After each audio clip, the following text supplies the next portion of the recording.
Hi, good morning everyone. This is Noel Prashant. I'm a faculty at BITS Pilani Goa campus. So this is my PhD work which was on miniaturized but silicon biosensors for triglyceride detection. I'm not going to go into the details of the biosensors as it was already discussed before. I'm just going directly into my work which I did during my PhD. So yeah, that's it. Yeah, so this is the very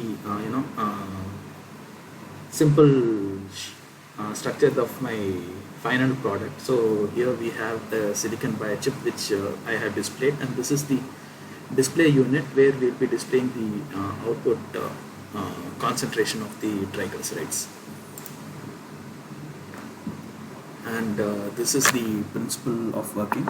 So we have a biosensor. The biosensor has a transducer and the enzyme is there.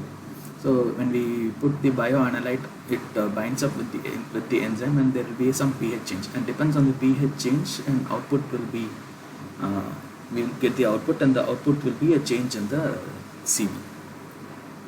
So this is the structure of the biosensor that we developed. So it is an EIS cap. So it stands for electrolyte, insulator, semiconductor, and capacitor.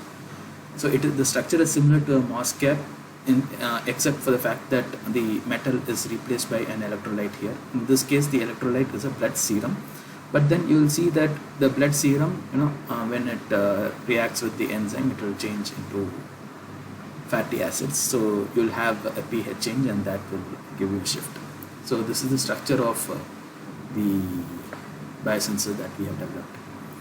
And this is the biosensor unit that we have developed. So you can see that this is a 2 centimeter by 2 centimeter biochip, in which we have a small pit which is 3 mm in size, and then inside this, I'm not sure if you are able to see, inside this there is a small square thing which is actually the biosensor part where it will be biosensing.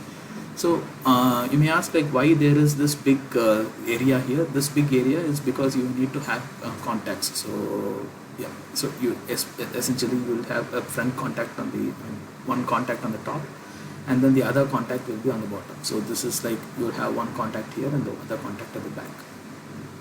So this is the final readout circuit which we had.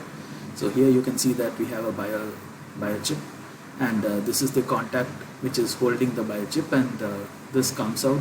This is the readout circuit where you will be seeing the output concentration of it. So the working of the ISCAP is like this. So initially we measure the CV of it. This is not the one which you will be seeing in the biochip. You will see the final concentration in the biochip, but this is the principle of working. So first you will measure the CV characteristics. So there will be a CV curve that you will be getting with respect to the reference electrode where you have nothing on it. And then when you add a bioanalyte, in this case it is blood serum. So when you add the bioanalyte, you will have a fatty acids change in case of triglycerides. So depending on the concentration of fatty acids, the value of pH will also change. So this is the value of pH that we saw earlier, the CV for the initial pH which we saw earlier. And then once you add blood serum and fatty acids are produced, there will be a shift in the CV. So for the pH which is found after adding after fatty acids are found. So this is the final table which we obtained. So we did actually so many experiments. So in this I'm just showing you some 7 samples which were taken in the age group between 20 and 35.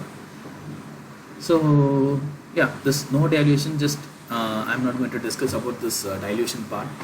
And these are the sensitivity values, and this is the clinical value, and this is the measured values of the concentration.